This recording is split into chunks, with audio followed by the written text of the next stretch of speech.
Someone in your feed posted a new car this week, or a trip, or a screenshot of a trading app covered in green numbers, or a wad of cash, and somewhere in the back of your head, even if you didn't fully register it, a thought showed up.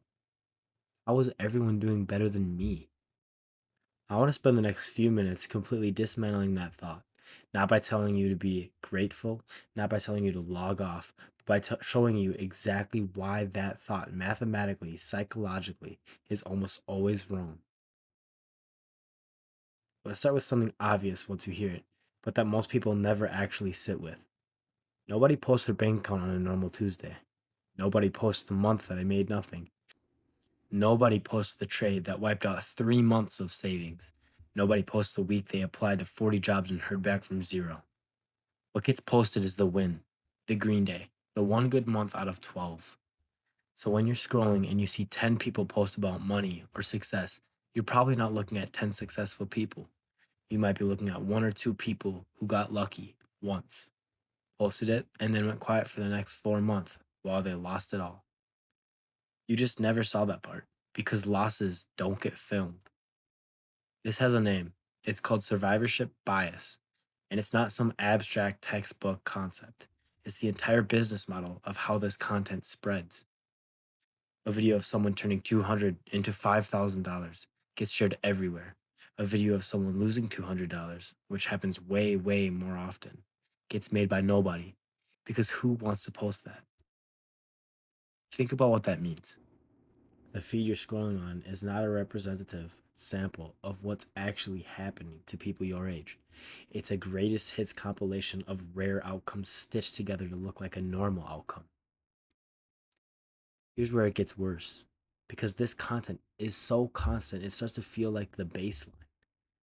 Like everyone is doing this and winning, and you're the only one who missed the memo. That feeling actually has a name too. It's called relative deprivation. You're not actually doing worse than you were last year. You haven't lost anything. You just have more visibility now into other people's best moments, and your brain treats those best moments like they're everyone's average. Think about that. You're comparing your entire life, the boring days, the setbacks, the normal Tuesday, against everyone else's personal highlight reel, and then wondering why you feel behind. That's not a you problem. That's a design problem. I fell for this hard at 17. Someone I went to school with posted that he'd made four figures on some crypto coin in a week, and I had maybe $300 saved from a part time job. I put almost all of it in. Within 2 weeks, it was gone. And here's the thing, he probably wasn't lying. He probably did make four figures that week. But I never saw what happened after that post. I never saw if he held, if he sold, if he lost everything the following month. I just saw one single frame. At the one moment, it looked good. And it made a real financial decision. I made a real financial decision based on that single frame. That $300 of mine was real. And that lesson was also very real. And I think about how many people are doing that exact same thing right now at a much larger scale because the content has gotten so much louder since then. Here's the part that might be actually uncomfortable to hear. It's not just strangers doing this, it's the people you know. Your friends, people at school, they're doing the exact same thing, just at a much smaller scale. Someone posts a nice dinner, but doesn't mention it's going on a card they can't pay off. Someone posts new shoes, but not the 3 weeks of saving or the thing they didn't buy instead. Someone posts a gym photo, but not the 6 months they skipped before that. Everyone is editing their life down to its best 5 seconds or its perfect picture. And then everyone else is comparing their full, unedited life, the boring parts, the hard parts, the parts that don't photograph well, against everyone else's 5 second highlight reel, and wondering why they keep coming up short. This isn't cynical, but I'm not saying everyone is fake. I'm saying everyone is human, and humans present their best self. You do it too. We all do it. The effect of everyone doing it at the same time, constantly, and at such a large scale, is that the baseline for normal keeps getting distorted, and that distortion has real consequences for how you feel about your life, your financial decisions, the risks you take to try and catch up to something that was never real. So, what do you actually do with this? First, stop treating what you see online as data about how you're doing. It's not data, it's marketing. Even when the person posting doesn't realize that's what they're doing, marketing for their image to themselves as much as anyone else.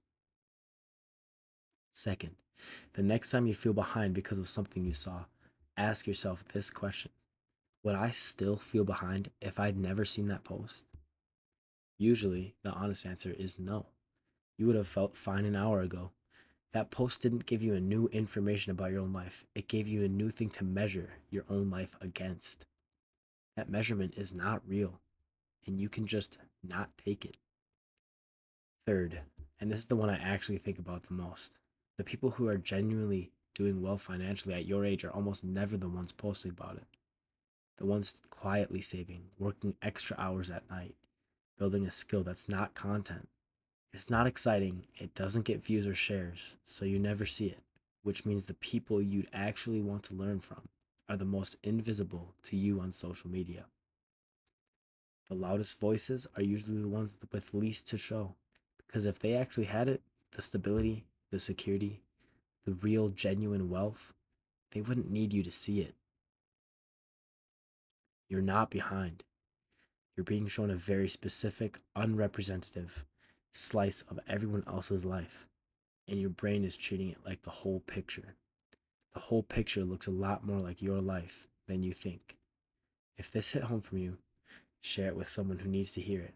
And if you've got thoughts on this, drop them below. I actually read them. Thank you.